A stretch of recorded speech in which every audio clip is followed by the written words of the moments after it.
আব্বা বুঝলাম না মুহেন যে না ঘর তুমি বার করছেন কি করবেন নাকি না? না ঘরে তুমি বার করছি বলতে ঘরে তো আর সব কথা কন যায় না, কথা বুঝো না, ওই কারণে না বুঝি না বাইরে আনছি আরে। কি করবেন আব্বা?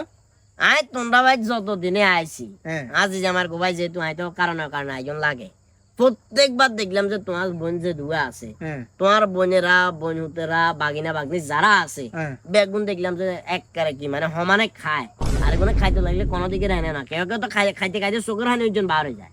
এখন তুই ছাড়াও তো তোমার ভাই দুয়া আছে, কেউ বোনের কাছে যায় না, তোমার এটা খায় জিনিসটা আর কাছে কিরকম একটু খারাপ লাগে। তুমি কইতে আরো না বলে আর ভাই তো আর দুয়া আছে, কেউ বোনের কাছে যাই খান না, এটা কইতে আরো না।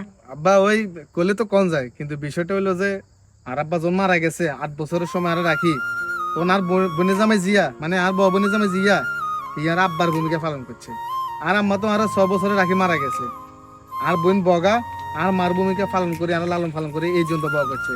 তখন আব্বা ওই আমি কইছেন না আর ভাই আরো আছে সেগুনটা একখানা বালা কম হ্যাঁ আরে, আর যেহেতু আরো ছোটবেলা তুমি হালি লুলি বগা করছে সেই হিসাবে এরা আর কাছে আইয়া আবদার করে আর কাছে খায়, এই ঘটনা এটাই আব্বা। না, না, ওটা ওটা ওটা ওটা ওটা ঠিক আছে, কিন্তু আমার কত হইলো ধরো আমি তো আজ চিন্তা করে কইেন না, তোমার ভবিষ্যতে যদি বাচ্চা কাচ্চা হয় আল্লাহ যদি কবুল করে সেখানে তো পরিবার বয়ব, অঙ্কা যদি কিছুটা সেভিংস না করতে আরো ভবিষ্যতে তো তুমি অনেক কষ্ট করতে হবে, কথা কি কইছি বুঝো? না না আব্বা আমি তো আসলে ঠিকই কইছি। ওই যে আচ্ছা একটা একটা কাজ করতে আরো, কি আব্বা?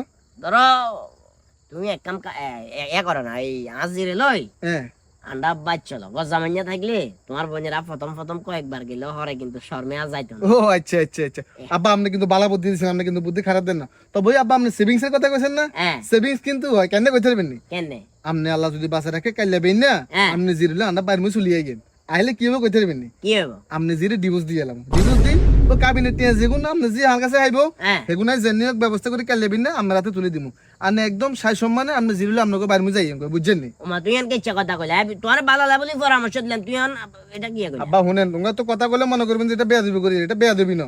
যে মাইয়ার বাপ যত বেশি চালাক ওই মাইয়া তত তাড়াতাড়ি হয় তার সংসারে তালাক, যে কিছু কথা বুঝছেন না? শুনেন আব্বা এই আপনাদের মতো কিছু কিছু শ্বশুরের কারণে না চাইলেও মাইয়াকে সংসার টিকে না, আপনি কন্ডে আপনার জিরে বুঝাবেন, আরে আর বোনের জামাই আইয়ে হেরা আর ভালোবাসি আইয়ে হেদেরকে আয় খাওয়ায় আব্বা, এদেরকে তো আর আপনি খাওয়ান না, কিন্তু আপনি এখন মানে আয় কনে হেদেরকে দেখতে পারেন না। আর ওই সংসারের বিষয়ে কথা কইছেন না, যদি আপনি জি আর লগে সংসার করে আপনি আব্বা মনে কষ্ট নিয়েন না, আপনি আন্ডা সংসারে নোয়াইলা বেশি খুশি হবো এটাই যাই। ওমা বালাল্লাই বলি ফিন মাইতাম চাইলাম অন্তদের ফিন নিজের গার ফ্যান আসলে আইছে।